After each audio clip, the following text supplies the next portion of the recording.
Have you ever noticed how a thought just sneaks in? You're standing at the sink, washing dishes, nothing dramatic is happening. The room is still, you're alone, and yet, boom, your mind suddenly jumps to something from last week. A conversation you wish had gone differently, a task you forgot, an old regret, or maybe something totally random, like the lyrics to a song you haven't heard in years. You didn't try to think it. You didn't ask for it, but there it is, right in the middle of your quiet moment, a thought. This happens to all of us when we're driving, taking a shower, staring out the window. Thoughts come uninvited, like guests who never knock. But here's something most of us never stop to ask. If you're not choosing your thoughts, who is thinking them? That question is more than just interesting, it's transformative. It opens the door to one of the most profound realizations in Buddhist wisdom. And if we're willing to sit with it, it can completely shift how we relate to our minds. So let's break it down. Most of us believe we're the thinker behind the thoughts, that there's a me in charge. But have you ever tried to predict your next thought? Try it now if you like. Close your eyes for a moment and just wait. See if you can guess what your next thought will be. Chances are, the moment you turn your attention inward, something strange happens. Either the mind goes blank for a second, or a random thought appears, completely different from what you expected. Why? Because thinking, for most people, doesn't require effort. It's automatic. It's the default activity of an untrained mind. In Buddhism, this is often described as the monkey mind, a restless, untamed force that jumps from one idea to another without direction. It doesn't care about your peace or your focus. It just does what it does, constantly generating noise. And if we're not careful, we start believing that noise is who we are. But Buddhism invites us to ask a radical question. What if you're not the one thinking? Or more accurately, what if you are not what you think you are? The Buddha taught that thoughts don't come from a central self. They arise based on causes and conditions, what he called dependent origination. Your environment, your past, your emotions, your physical state, all of these come together to trigger thoughts, and then another thought, and another. It's like dominoes falling, or clouds forming in the sky. No one's in control, yet the process happens moment after moment. I remember a moment years ago. I was just sitting in traffic, nothing unusual, and out of nowhere a painful memory surfaced. It grabbed me emotionally, tight chest, clenched jaw, sudden sadness, and I thought, why am I thinking about this now? There was no clear trigger, just the right internal conditions, and the thought arrived. This is what the untrained mind does. It loops, it digs, it creates, it worries. But here's the important part. You are not your thoughts. You are the awareness that sees them. Imagine this. Your mind is like the sky. Thoughts are like clouds, drifting, changing, never still. Some clouds are dark and heavy. Others are light and pass quickly. But the sky, the spacious awareness underneath it all, remains untouched. That sky is what you are. But most of us mistake ourselves for the clouds. We identify with every passing thought. We believe every inner voice. We ride every emotional wave. And so we suffer. But what if you didn't have to? What if you didn't need to stop the thoughts, but simply see them? That's where the shift begins. In meditation, we learn not to control the mind, but to become familiar with it, to sit quietly, to breathe, and to observe the constant parade of thoughts without judgment, not pushing them away, not grabbing onto them, just watching, like someone watching leaves float down a stream. Over time, this practice reveals something astonishing. There is a peaceful, stable awareness behind all the movement. And that awareness is not reactive. It's not afraid. It doesn't need to do anything. It simply is. So next time a thought arises, especially one that feels overwhelming, pause for a second. Ask yourself, did I choose this thought? Where did it come from? Am I this thought, Or am I the one who sees it? That moment of inquiry, that soft curiosity, is the beginning of freedom. Because freedom isn't the absence of thoughts, it's the ability to see them clearly, without being ruled by them. And it all starts with one question. If you're not your thoughts, who's thinking them? Part 1. The nature of thought through the Buddhist lens. Dependent origination and non-self, Anatta. So, where do thoughts come from? Really, pause for a second and consider that. You didn't choose to think about what you just thought, but it still happened. So, if you're not controlling your thoughts moment by moment, what's causing them? In Buddhism, there's a powerful idea that helps us answer this. It's called dependent origination, or in Pali, pratiti samutpada. It's one of the core teachings of the Buddha, and at first glance, it sounds simple. Everything arises due to causes and conditions. But let's unpack that, because it's more profound than it seems. Imagine your thoughts like ripples on a pond. They don't just appear from nowhere. They're triggered by something, a memory, a smell, a sound, even the way your body feels in this exact moment. It could be as small as the tightness in your jaw or the echo of a passing emotion. And from that tiny seed, a whole thought blooms, sometimes a whole chain of thoughts. You smell coffee, and suddenly you're back in a cafe from years ago. You hear someone's tone of voice, and you remember a time you felt dismissed. Your shoulders ache, and your mind starts worrying about getting older. These moments feel random, but they're not. They're arising from a complex web of conditions, some visible, some invisible. And here's the kicker. None of it requires a fixed, permanent self to make it happen. This is where the Buddhist concept of non-self, or anatta, comes in. We tend to assume that there's a little me inside our head, sitting at a control panel, deciding what to think next. But when you look closely, that me starts to disappear. Let's try something together. Just close your eyes for a moment, wherever you are, and ask yourself, what's the next thought I'm going to think? Wait for it. You probably couldn't predict it, right? Maybe you even felt your mind go quiet for a moment, as if it got caught watching itself. That's the paradox. The moment you become aware of the process, you've already changed it. The conditions have shifted, and the thought that would have arisen doesn't. This simple exercise points to something incredible. You are not a thinker controlling a stream of thoughts. You are part of a system, a process, a flow. And that's exactly what the Buddha discovered. Under the Bodhi tree, after years of ascetic practice, fasting, and meditation, the Buddha sat quietly, just watching his mind. He wasn't trying to control his thoughts. He wasn't chasing enlightenment. He was simply observing. And what he saw was this. Thoughts arose and passed. Sensations came and went. Feelings rose like waves and then disappeared. And crucially, there was no permanent self behind any of it. Just a flow of causes and effects, a dance of conditions.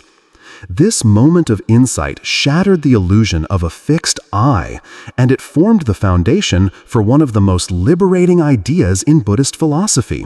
There is no solid thinker, there is only thinking. Let's go back to the ripple analogy. Imagine you're standing by a still pond. You throw in a pebble, and a ripple spreads outward. Another breeze touches the water, another ripple forms. But you can never point to the ripple and say, that's where it started, because it's all connected, interdependent. In the same way, when a thought arises in your mind, you can't fully trace its origin. You might remember part of the cause, a conversation, a worry, but so much more is hidden. Your past experiences, your habits, your emotional patterns, your environment, even your gut microbiome. All of it is contributing, and none of it is you. This may sound unsettling at first. If there's no me behind the thoughts, then who am I? But here's where things soften. Because what's left when you stop identifying with every thought is something more open, more spacious. What remains is the awareness of the thoughts, not the thinker, but the one who sees the thinking happening. And in that awareness, there's peace. You're no longer caught up in every story your mind tells. You don't have to believe every voice that whispers worry or self-criticism. You can simply notice it and let it pass. And that's where practice begins, not with forcing your mind to be quiet, but with learning to observe it, kindly, like sitting beside a river, watching the current, not needing to jump in, because in time you begin to realize you are not the current, you are the space it flows through. Part 2. The stream of thought and the illusion of I. Have you ever watched a river flow? It's always moving, always changing.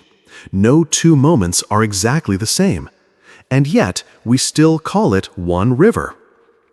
Your mind is like that, a continuous stream of thoughts, sensations, memories, and emotions, always shifting. But most of us never stop to question what this stream actually is, or who it belongs to. Here's something to reflect on. Just like no drop of water in a river is ever repeated, no two thoughts are ever truly the same. You may think you're having the same thought again, worrying about the same problem, revisiting the same memory, but it's never exactly the same. The tone might be different. The context has changed. You are different. But even with this constant change, we still say, I am thinking, as if there's a fixed I sitting in the center, orchestrating it all. But what if that I is just another thought? Let's pause here and unpack that. Every day, thousands of thoughts pass through our minds, some helpful, some painful, some completely random. And yet, we rarely question the one thing we assume the most, that there's a me doing the thinking. We say, I'm anxious, I'm stuck in my head, I can't stop overthinking. But consider this. When a bird sings outside your window, do you say, I'm singing? No, you simply hear it. In the same way, when a thought arises, you didn't create it. You didn't even ask for it. You just noticed it. It came, and eventually it went. So who's really thinking? In Buddhist teaching, this illusion of a central thinker is one of the most deeply held and most liberating to let go of. The Buddha pointed out that what we call the self is not a solid thing. It's a process, a flowing combination of body, feelings, perceptions, mental formations, and consciousness, all constantly changing, like the river. There is no unchanging I in charge of it all. And yet, we feel like there is. Why? Because we're trained to identify with our thoughts. From childhood, we're told, think carefully. What were you thinking? Use your mind. So we come to believe that the voice in our head, the narrator that judges, compares, plans, remembers, that must be us. But here's the truth. That voice is not you. It's part of you, but it's not the whole. And most importantly, it's not in charge. Let me share a personal story. A while ago, I was walking through a park on a cloudy afternoon. Nothing dramatic, just trees, birds, and a cool breeze. But out of nowhere, a negative thought appeared. Something self-critical, harsh, sharp. I didn't ask for it. I wasn't even in a bad mood. But there it was, like a stranger whispering behind me. In the past, I might have believed it, followed it, let it color my whole day. But that day, something shifted. I simply noticed it, like watching a leaf drift by on the river. And in that noticing, it lost its power. That's the beauty of awareness. Once you begin to see thoughts, not as truths, not as commands, not as your identity, they become lighter. They don't stick the same way. They don't drag you under. And here's the deeper insight. Even the thought, I am thinking, is just another thought. It's not proof of a thinker. It's just part of the stream. The 13th century Zen master Dogen once said, "To study the self is to forget the self. To forget the self is to be awakened by all things." When you stop clinging to the idea of I, the fixed thinking entity, something beautiful happens. You start to feel space, freedom, stillness. You realize that beneath the river of thought, there's a still presence, a quiet awareness. Not a person, not a character, just clarity. And this clarity doesn't need to think all the time. It doesn't have to figure everything out. It simply sees. So here's something to try. Next time your mind is spinning and you hear that inner voice narrating your life, pause and ask, who is thinking this? Not with the goal of finding an answer, but to feel the space the question creates. Don't analyze it, just notice what happens. Maybe you'll feel a soft gap between thoughts. Maybe you'll notice that the one who observes doesn't need to speak. That's not the mind going blank. That's you waking up. Because at the heart of Buddhist practice is not the goal of stopping thought, but of seeing clearly that you are not the thought. You are the space in which thoughts come and go, like clouds passing through the sky, like a river flowing endlessly forward. There is no solid I in charge. And paradoxically, that's where true peace begins. Part 3. Transformation through mindfulness. Have you ever tried not to think? Just sat down, closed your eyes, and said to yourself, okay, no more thoughts. Let's be calm now. And what happens? Usually the opposite. Your thoughts come rushing in, louder, faster, more insistent.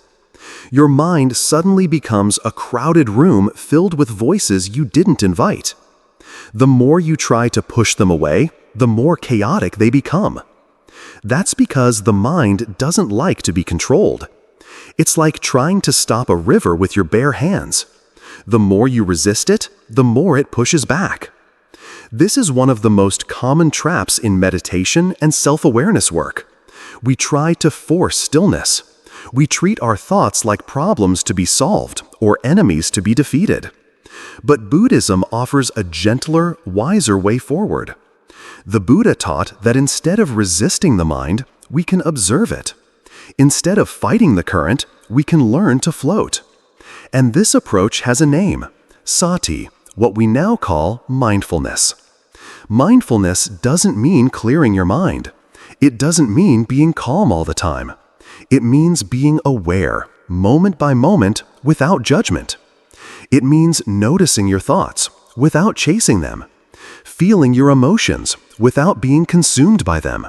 Recognizing what's happening, without needing to fix or change it. Imagine you're sitting beside a river. Your thoughts are leaves floating by on the surface. You don't grab them. You don't try to stop them. You simply watch them come and go. That's mindfulness, and it's powerful. In one of the most important Buddhist texts, the Satipatthana Sutta, the Buddha outlines the foundations of mindfulness. He teaches us to pay attention to the body, feelings, the mind, and the mental objects, like thoughts and patterns. But here's what makes his teaching so timeless. He doesn't tell us to change what we observe. He tells us to see it clearly. That clarity, that space between you and your thoughts, that's where transformation begins.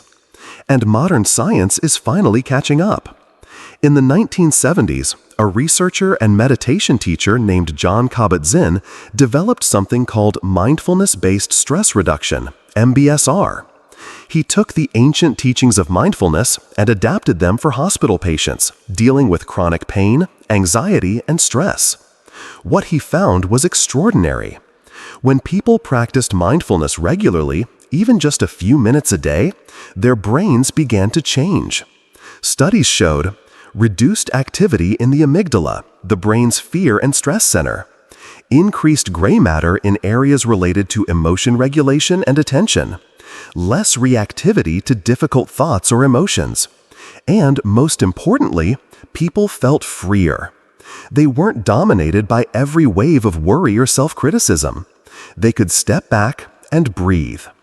Kabat-Zinn famously said, "You can't stop the waves, but you can learn to surf." And that's what mindfulness offers. It gives us the ability to relate to our inner experience differently. Let me share a real-life example. A friend of mine, a mother of two and a full-time nurse, used to struggle with racing thoughts at night. She'd lie in bed, unable to sleep, her mind spinning with to-do lists, regrets, worries. She tried everything: podcasts, pills, journaling. Nothing worked. Then she started practicing mindfulness. Not in a big, dramatic way, just 5 minutes a night, sitting, breathing, watching her thoughts like clouds drifting by. At first, nothing changed. But over time, she noticed something subtle. She no longer believed every thought. She didn't get pulled in as easily. And that gap, that tiny space between awareness and reaction, became her refuge. That space is what mindfulness creates. It doesn't promise a life without thoughts. It invites you into a life where you're no longer ruled by them. You become the observer, the witness, the calm presence behind the noise. In Buddhism, this presence is always there, but we forget. We get lost in the stories our mind tells. Mindfulness helps us remember. And the more we practice, even in small, ordinary moments, the more that awareness grows. When you feel stressed, just pause and take 3 conscious breaths. When you're eating, slow down and actually taste your food. When a thought pulls you into anxiety, gently label it. This is thinking. Then let it pass. These simple practices create ripples. They reshape your inner landscape. They soften the grip of reactivity and awaken a deeper kind of intelligence. So the next time you find yourself caught in a storm of thought, remember, you don't need to stop the river. You just need to sit by the bank and watch it flow. Because in the watching, in the non-reactive seeing, there is peace. Part 4. The Search for the Thinker and the Surprising Absence. Here's a question that sounds simple, but can shake your entire view of reality. Who is the one thinking your thoughts? Seriously, pause for a moment and really consider that. When a thought arises, who created it? When a decision is made, who exactly made it? And when the voice in your head says, "I think," who is that I? Most of us have never truly looked into this. We assume there's a thinker behind the thoughts, a solid, consistent me running the show. But what if that's not actually true? What if, when you go looking for this inner controller, you find nothing at all? Let's do a simple experiment together. Sit quietly for a moment. Close your eyes. Let thoughts come and go. Now, try to find the thinker. Not the thoughts themselves, but the one you believe is creating them. Where is it? In your head? Behind your eyes? Somewhere in the chest? Look closely. What do you find? If you're honest, probably nothing solid, nothing fixed. Maybe just more thoughts, a sensation here, a flicker of awareness there, but no definite I pulling the strings. And that is the heart of this teaching. In Buddhism, the Buddha didn't ask us to believe in a new idea of self. He invited us to investigate our experience. And through that investigation, he discovered something radical. What we call the self is not a thing. It's a process. It's a collection of changing parts, not a permanent core. This teaching is known as the 5 aggregates, or in Pali, Panchakanda. Let's break them down. Every human experience, no matter how complex, is made of just 5 components. Rupa, physical form, your body, the material world. Vedana, feeling tone, pleasant, unpleasant, or neutral sensations. Sanya, perception, labels, recognition, memory. Sankhara, mental formations, intentions, habits, reactions, thoughts. Vijnana, consciousness, basic awareness of experience. When you feel angry or excited or thoughtful, all 5 are involved. but none of them, on their own or together, can be found to be you. Let's take sankhara, mental formations, as an example.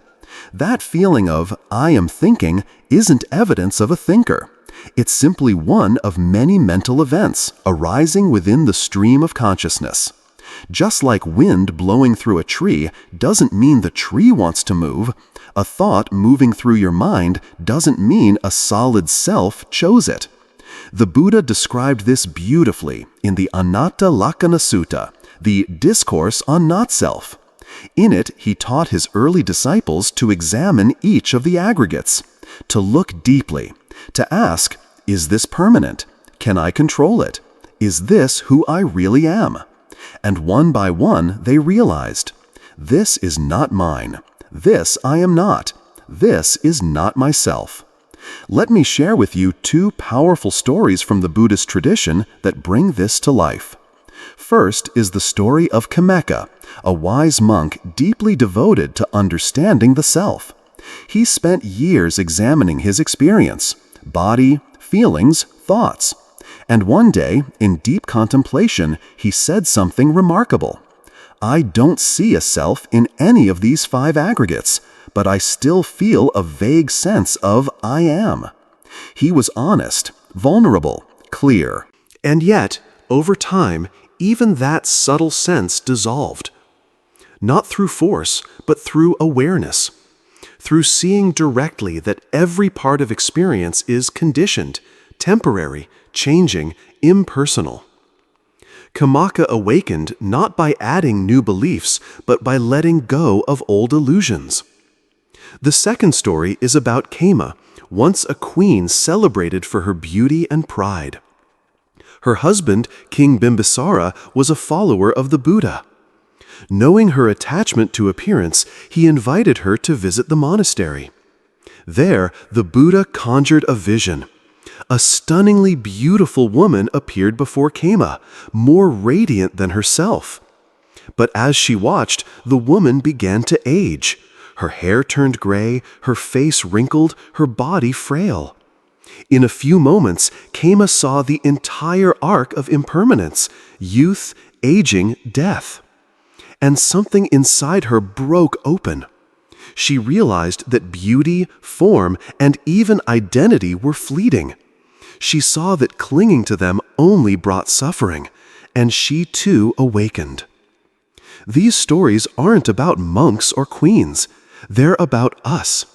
About the quiet ways we cling to an idea of who we are, thinking that if we just manage our thoughts, or control our emotions, or think the right way, we'll finally feel whole. But Buddhism offers a different kind of wholeness, not found in controlling the mind, but in understanding it. Not in strengthening the ego, but in gently seeing through it. So here's an invitation. Next time a thought arises, and it will, ask yourself, where is the one who thought it? Can I find the thinker, or only the thinking? Not to create confusion, but to open a space of clarity, a gap, a breath. Because in that space, something new emerges. Not the self we've been conditioned to believe in, but the awareness that quietly sees, that never shouts, that never clings, just sees. And in that seeing, there is peace. Part 5. Thought is a natural process that doesn't require a self. Here's something we rarely question. We think all day long, every day, sometimes without pause. But have you ever asked yourself, where do thoughts come from? Not just what causes stress or what you're worrying about today, but how a thought even arises in the first place. Most of us assume there's a little me behind the curtain, choosing each thought, creating each idea. But what if that's not actually how the mind works? What if thoughts, like clouds, like waves, like wind, just happen? Not because you make them, but because the conditions are right for it. In Buddhism, there's a powerful concept that explains this beautifully. It's called dependent origination, the idea that everything arises from causes and conditions. Nothing stands alone. Nothing appears without support. And that includes your thoughts. Thought is not proof of a thinker. It's not something a self has to produce. It's more like a natural unfolding. Let me offer a metaphor that might help. Think of the mind like a field. Inside this field are countless seeds. Some were planted long ago, by childhood experiences, by culture, by past habits, by trauma, by joy. Others were planted more recently, through what we watch, listen to, and engage with every day. Now imagine that certain conditions, like sunlight, rain, and wind, pass over this field. And suddenly, one of those seeds begins to sprout. That sprout is a thought. You didn't choose it in that moment, but it emerged because the conditions were right for it to do so. In Buddhist psychology, this process is influenced by karma, not in the sense of cosmic reward and punishment, but as the momentum of intentional action. The thoughts you think most often become habits. The stories you tell yourself most regularly become mental patterns. And these patterns create the conditions for new thoughts to emerge, without needing a central self to command them. Just like a farmer doesn't force a seed to grow with sheer willpower, your mind doesn't need a little I to force a thought into existence. It happens naturally. Think of it like this. A smell reminds you of your grandmother's house. A sound triggers an old memory.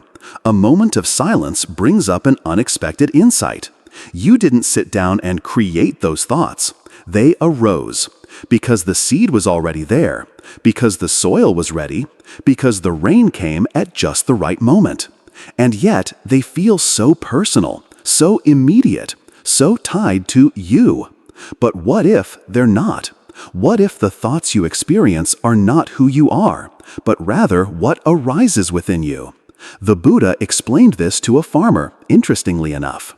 He used the image of a seed and said, just as a plant grows not from a single cause, but from a combination of causes, soil, sun, moisture, so too do our thoughts, our feelings, and our reactions arise from interdependent causes.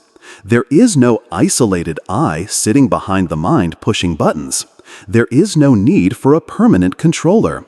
Thoughts arise because conditions allow them to, and they pass when the conditions change. This understanding can be surprisingly freeing, because if a painful or anxious thought isn't coming from some deep flaw in you, but from temporary conditions, you don't have to take it so personally.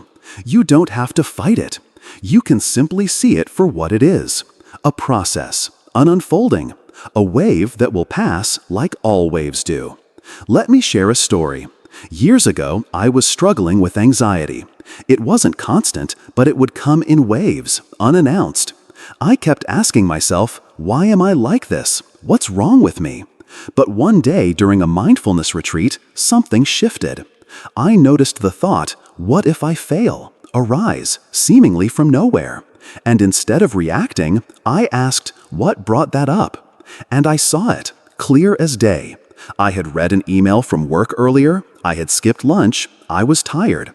My mind was dry soil, ready to sprout anxiety from an old seed. That thought wasn't me.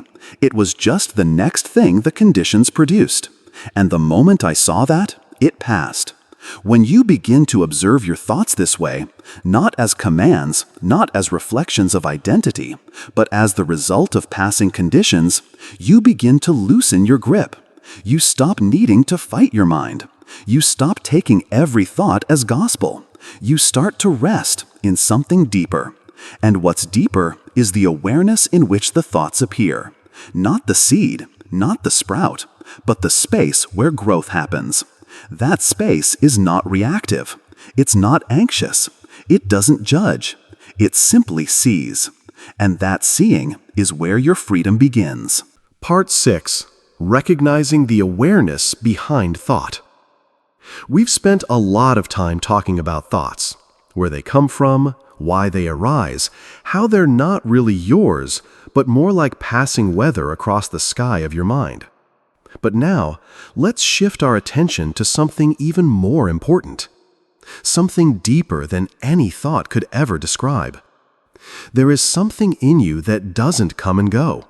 It doesn't start when a thought begins, and it doesn't disappear when a thought ends. It's the space between thoughts, the silence beneath the noise, the stillness underneath the story. It's not a belief, it's not a concept, and it's definitely not a thought. It's what's aware of the thoughts. It's awareness. In Buddhist teachings, awareness is not just a function of the brain or a product of the mind. It's the foundation of every experience you've ever had. You can't see it directly, but you can recognize it.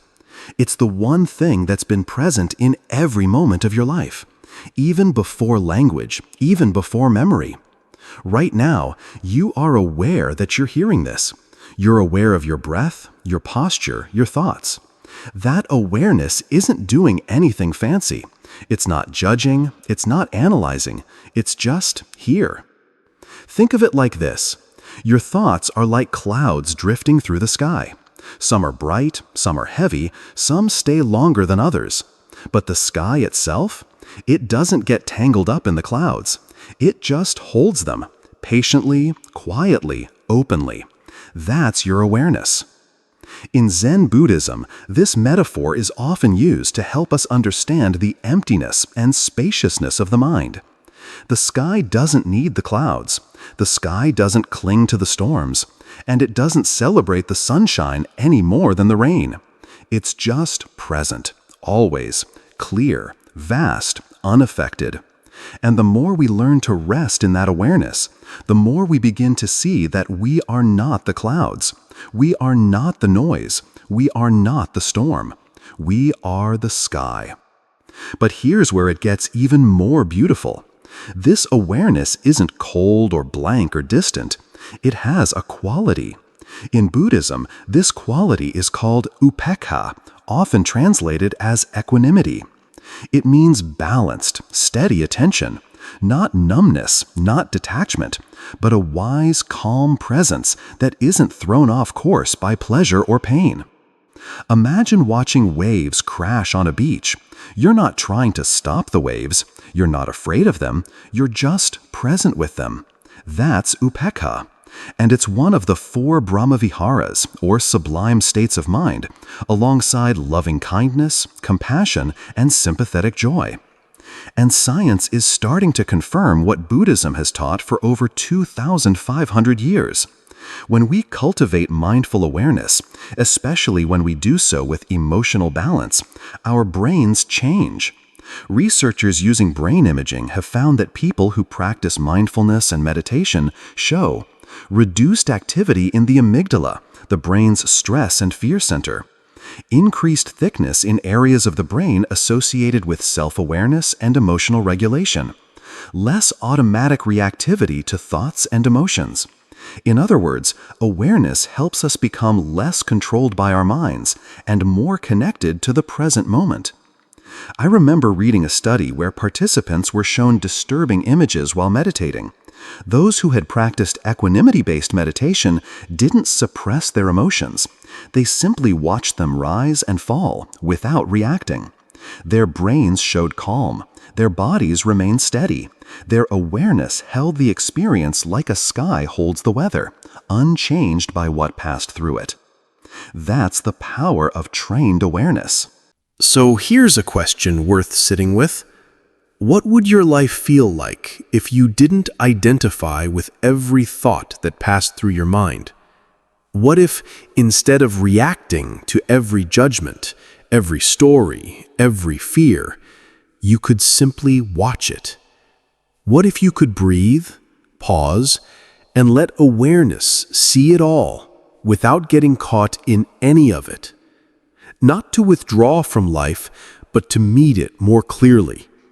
Not to become passive, but to act from a place of steadiness and inner wisdom.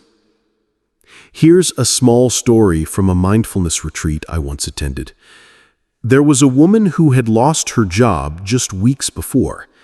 She came into the retreat filled with anxiety, thinking constantly, worrying, spiraling.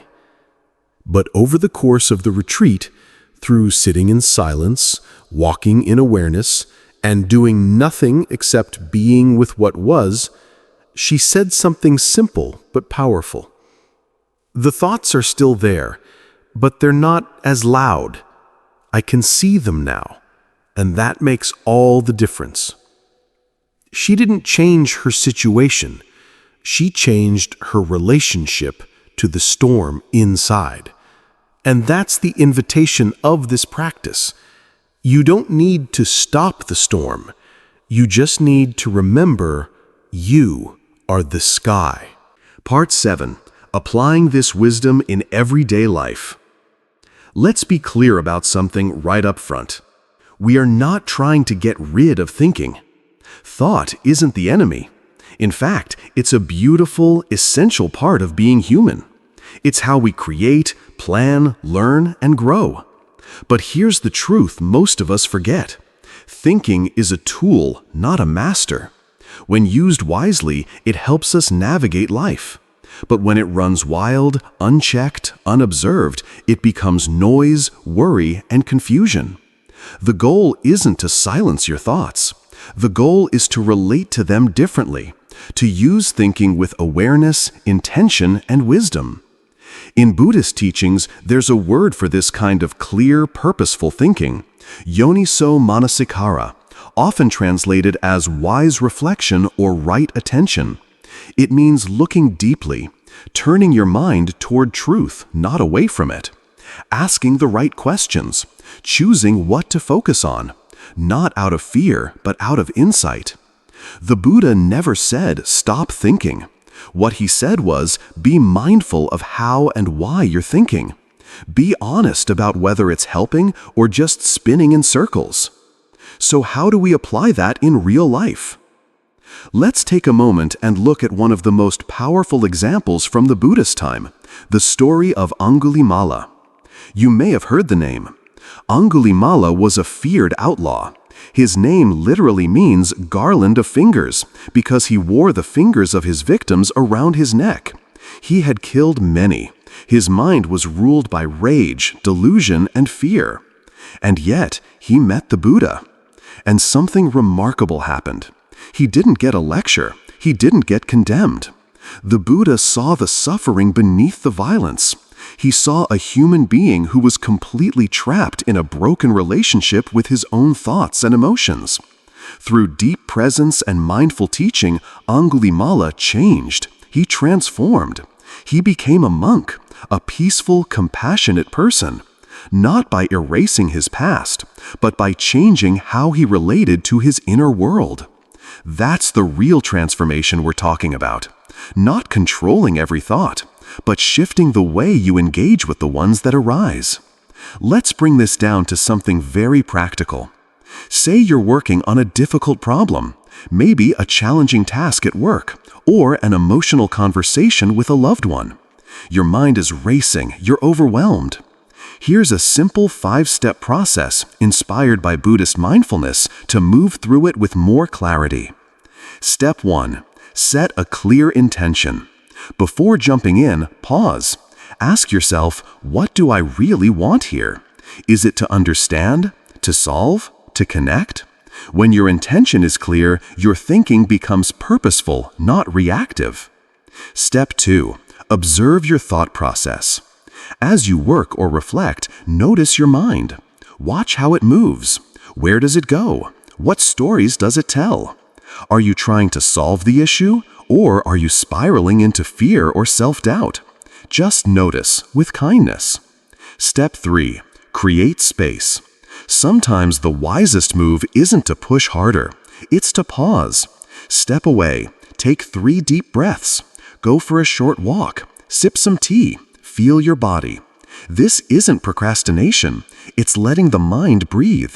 Like letting muddy water settle so it becomes clear again. Step 4. Stay balanced. Stay with the process, but without clinging. Don't demand instant solutions. Don't get swept away by frustration or the need to get it right. Cultivate upekkha, equanimity. Trust that clarity often comes through stillness, not force. Step 5. Welcome insight. When a solution arises, let it come. Gently, naturally, without gripping it too tightly. Receive it with gratitude, then let it guide your next step. This isn't just good advice, it's neuroscience too. When we give space to our thoughts, rather than fighting or forcing them, we activate the brain's default mode network, the space where creativity, reflection, and insight live.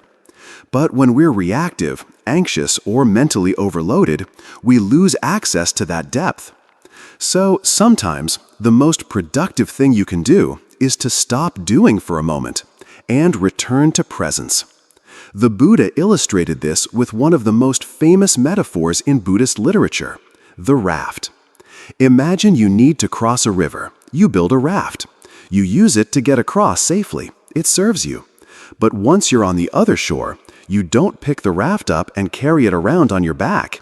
You thank it. You leave it behind. You move forward. In the same way, the Buddha said, "The Dhamma is like a raft. Use it to cross, but do not cling to it." This applies to thinking too. Your thoughts, your strategies, your mental tools, use them, but don't identify with them. Don't drag them with you once they've served their purpose. Let them go when the moment has passed. So next time your mind is busy and you find yourself caught in a web of overthinking, remember, you don't need to stop thinking, you just need to engage mindfully. Use the mind like a wise craftsman uses a tool, with care, skill, and purpose. And when it's time, put the tool down. Rest in the space beyond the mind, where silence lives, where clarity rises on its own, where presence is more powerful than thought. Because wisdom doesn't always shout. Sometimes it whispers in the stillness. The final chapter, when the question dissolves in awareness. So, after everything we've explored together, from the stream of thought to the absence of a thinker, from the awareness behind the mind to the space of equanimity, there's still one question that lingers. If I'm not my thoughts, who am I? It's a question that echoes quietly in many of us, a question that draws seekers into silence, a question that can never really be answered, only seen through. Because here's the truth. Some questions don't need answers. They need clarity. They need awareness, stillness, a shift in the way we're looking. Who is thinking is one of those questions. It sounds profound. It feels urgent. But if we look closely, it's just another thought, another movement of mind, another cloud in the sky. And when we try to chase the answer, we stay caught in the same loop we've always been in, trying to solve the mind from within the mind. The Buddha understood this. There's a short but powerful story in the Kula Sutta, one of the lesser-known teachings, but one that carries deep insight. A monk named Malankya came to the Buddha and asked a list of metaphysical questions. Does the universe have a beginning? Is the soul eternal? Does the awakened one exist after death? He wanted clear, intellectual answers. But the Buddha said nothing. He sat in noble silence. Eventually, he explained, "These questions are not useful to the path of liberation. They are like a man shot with a poisoned arrow, refusing treatment until he knows who made the arrow, where it came from, and what kind of wood it was carved from. By the time he gets his answers, he will be dead." That silence wasn't a refusal. It was an invitation to stop trying to trap truth inside of thoughts, to stop clinging to the illusion that liberation comes through intellectual knowing. Because in the deepest part of you, you already know. You've tasted it. Maybe it was in a moment of stillness, a walk in nature, the quiet after a storm, the space between two breaths. In those moments, there was no need to figure anything else. You weren't thinking about peace. You were simply at peace.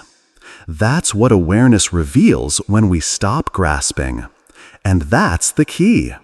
The final insight, the softest, most radical truth, is this: you don't have to hold on to anything. Not the thought, not the self, not even the question. Freedom begins the moment we stop trying to define ourselves through the content of our mind. Because thoughts are just weather. What you are is the open sky. Tension happens when we try to hold on to beliefs, to identity, to the story in our heads. But peace comes when we let go, when we stop needing every moment to be understood, explained, or analyzed. You don't have to know who you are in words. You just have to be here, aware, alive. That is the noble silence the Buddha pointed to. A silence that is not empty, but full, not passive, but awake. So let the question dissolve, not because it's wrong, but because it no longer holds you. As we come to the end of this journey, maybe the most powerful thing you can do is nothing at all. Just sit, just feel the breath, just listen, just be aware. No need to push, no need to search, because the truth is not somewhere else. It's always been right here, beneath the noise, in the stillness, in you. Soft ambient music swells gently. The final image, the person from the beginning now sitting peacefully by the water, the sky open above. A few words appear on screen. On-screen quote: "Freedom is not found by answering every question. It's found in no longer needing to ask." Narrator gentle call to action. If this journey spoke to something in you, I invite you to keep walking the path, slowly, gently, mindfully. Subscribe if you'd like to keep exploring together. Leave a comment, not just with your thoughts, but with what you felt. And if even a small part of you feels quieter now, that's enough. Thank you for being here. May you walk in awareness. May you rest in presence. And may you return again and again to the silence that holds it all.